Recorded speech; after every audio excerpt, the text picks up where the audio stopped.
There is a very interesting thing that we should talk about when we talk about sacraments. Okay? Jesus, the sacrament of God. Jesus, the sacrament of God. What do I mean by Jesus, the sacrament of God? Okay. You see, our sacraments have got value because they are embedded in the person of Jesus Christ. You take away Jesus, there are no sacraments for us. There are only empty signs and gestures. But when Jesus comes on the scene, automatically the sacraments also come on the scene, and they become effective and efficacious. So let me put it this way. We know from our catechism, we know from our scriptures and from our theology, okay, Jesus is both fully human and fully divine. Jesus is also the only begotten Son of God. He is the second person of the Holy Trinity. And Jesus Christ is God himself. Okay? So, with this background now, let us understand how Jesus becomes the sacrament of God. Following our definition, outward external signs, internal invisible grace, keep this in mind. Okay? So, how does Jesus become the sacrament of God? When the Word became flesh and dwelt among us, God, who was invisible, became visible. And St. John will go on to say, we are talking about him whom we could touch, whom we could see, whom we could talk to, whom we sat on and ate with. Okay, so Jesus was flesh and blood, like you and me. He was visible to people. People could touch him. The woman with hemorrhage went and touched his robe. Okay, and he himself reached out his hand to touch people. So this is a very, very clear, visible sign. When he was crucified, he experienced pain. He experienced suffering, and it was not nailing an imaginary person on the cross. It was nailing a man of flesh and blood on the cross. And that is why the humanity of Jesus is the outward visible sign that we need to understand. And that is why, brothers and sisters, Christmas is so important for us, because it is at Christmas that we celebrate the Word becoming flesh, dwelling among us, the incarnation. Okay? It's not about Christmas tree. It's not about Santa Claus. It's about the sacrament of God becoming now visible.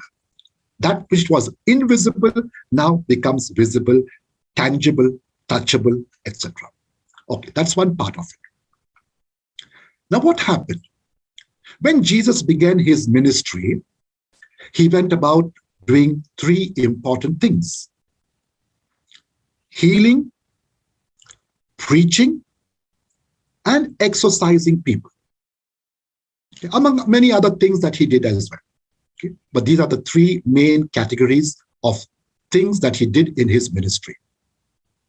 So, for example, when the 10 lepers came to him, what did he do?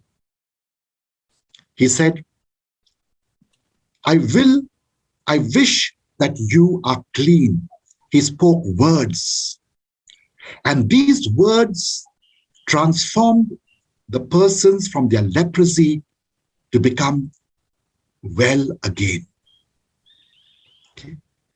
When the lady with the hemorrhage came, she touched his robe, and she instantly received power within her, and she was healed. When Jesus went to the tomb of Lazarus, he called out to Lazarus, and Lazarus came out.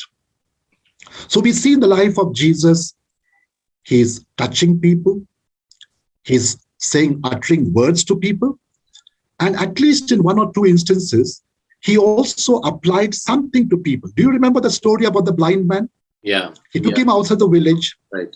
He took some little spit and some mud, made it into a little kind of paste and applied it on his eyes. Right. And then the man began to see gradually, and then finally began to see clearly. Really. So those mud and spit, those are all signs, symbols. Okay. Then at the Last Supper, for example, what did he do? He took bread. And what did he say? This is my body. He took wine. And what did he say? This is my blood.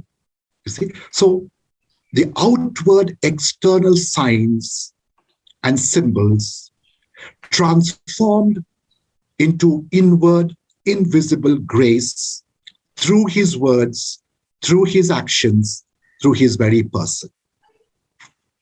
And therefore, when we speak about Jesus Christ, the real and true sacrament of God, he is the outward sign. The Word became flesh. And he is the invisible sign of grace. As St. Paul will remind us, it is through grace in Jesus Christ that we have been saved. Mm. And therefore, keep this in mind, because this is a very fundamental aspect to understanding sacraments. I cannot understand a sacrament without understanding Jesus himself as the sacrament of God. So this presence of God is across all sacraments, right, Father? Yes, absolutely. Even if you don't physically experience, in the sense for a confession or the last blessing, or for that matter matrimony, except for Eucharist, you don't receive anything physically into our body. But the presence of God is the same across all these sacraments. Yes, absolutely. That's why it's so important to understand that we cannot have a sacrament in our present format without speaking about Jesus as the sacrament. You take away Jesus, all the sacraments are only, some kind of activity or some kind of action that is going on. Right. Who gives power to that sacrament? Jesus, yeah. It is Jesus. Let me give you a simple example, Jose, which we can take from our daily life situation. All of us have seen the electric wire. Yeah. Okay. When the electric wire is not connected to the electric current, you touch the wire, nothing happens to you. Yes. But when the electric wire is connected to the electricity or electric current, now you touch the wire, you find something going through it. Okay? You can see the wire, but can you see the current in the wire? No. Now use this example to understand a sacrament. We can see bread and wine. We can see the priest. We can hear the words. But can we see Jesus in the bread and wine? No, we can't. With our physical eyes? No.